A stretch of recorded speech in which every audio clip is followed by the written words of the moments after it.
One of my New Year resolutions was to read more, broaden my mind, get more knowledge, because as they say, knowledge is power. So the book I was looking forward to reading the most was The Psychology of Money. So many good reviews, positive words, but the thing about American books or these types of self-help books, it makes me think Africans, we cannot relate to certain things, certain examples, because the system there is completely different from our system here. So does this book make sense to an African? Does it not? Well, this is what this video is about. Stay tuned to learn more. What's up, everyone? Shout out to each and everyone who is watching. If you haven't subscribed, please subscribe. We talk about freelancing, making money online, anything that has to do with money, investing money, growing money, everything money. This is a chance to do it.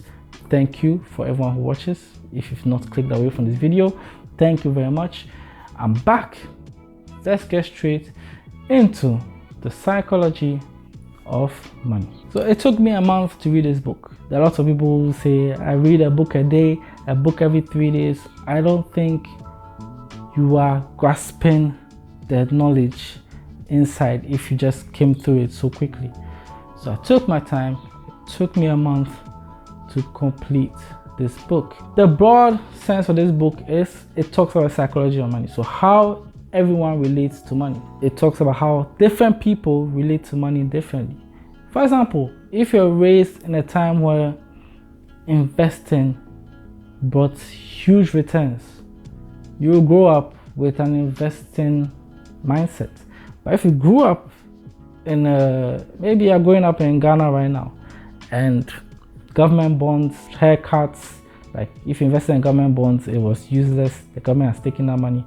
If all those things happen, you grow up thinking that I'm really skeptical about investing in Ghana with the government, right? So you will not. If you try something and it worked for you, you view differently than someone who has tried something else and it failed for them. So different people view money differently. One thing this book talks about is luck and risk. Sometimes you may see someone who is so rich, a billionaire. It's easy to say, this guy was lucky. Like, luck played a significant role. And it's true. Luck does play a huge role in any success. Risk also plays a role. If you do not risk anything, you will not get lucky. You cannot just sit down and expect money to fall on the sky to hit your head. You have to take risks. So luck and risks go hand in hand. 2, it talks about humans generally not being satisfied with the amount of money they have. Humans these days, social media days, you see Instagram, you see Twitter, you see people posting different things. It's difficult to love yours. It's difficult to be J. Cole and say love yours, because it's always something shinier. You have $1 million, you want 10 million. You have 10 million, you want 50 million. You have 50 million, you want to buy a jet. You want to buy a $10 million mansion. And then you have to think of how to make more money. So it's easy to get into that snowballing effect of wanting more and not being satisfied.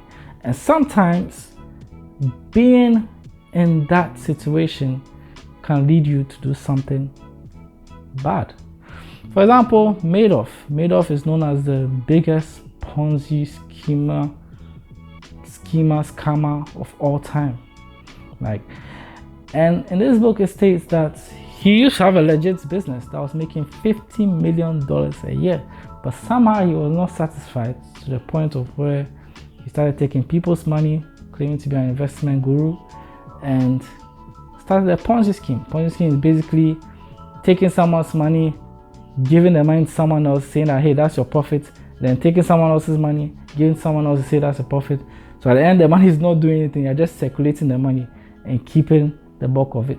That's what a Ponzi scheme is. That's what he did. He got caught and then he got into trouble, all because of greed. More 50 million a year is incredible. So yeah, that's 2. The third thing this book talks about is compounding interest. Now, compound interest is something that if you want to build wealth, you have to be aware of. You really have to be aware of compound interest. Basically, let me explain to you this way. Compound is like building, compounding. So if, for example, treasury bills. You're investing in treasury bills, and per annum is 10% interest rate. You invest 10,000 cedis, whatever currency, right? Every year you get 1,000. You can choose to take the 1,000 back and reinvest 10k again. The next year get another 1,000, reinvest 10k again. You can do that, or you can reinvest your profits. So 10k first year, second year 11k, and then that's 1,001, that's 12,100, then 10% of that, then it keeps building and building. In 10 years, doing that will earn you much more than you taking 1,000 from the investment every year. Over a long period of time, I'm going to show you here how much it can get, how much bigger that investment can get. So this is why the knowledge or the concept of compounding interest has to be something that's in your mind, no matter how old you are, if you want to build. We'll go to the fourth point, which is my favorite chapter in this book, which is titled Till You Win. Basically, it talks about companies, businesses who have had to do many different things. They've tried many different products, services. 90% have failed, but only a few have succeeded. And the success of those few are enough to make up for all those failures and have added profits. For example, Disney's first studio got bankrupt.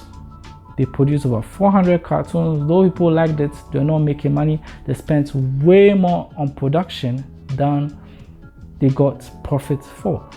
Until 1938, Snow White came out and it made $8 million in the first 6 months. And that was enough to completely revolutionize Disney as a brand.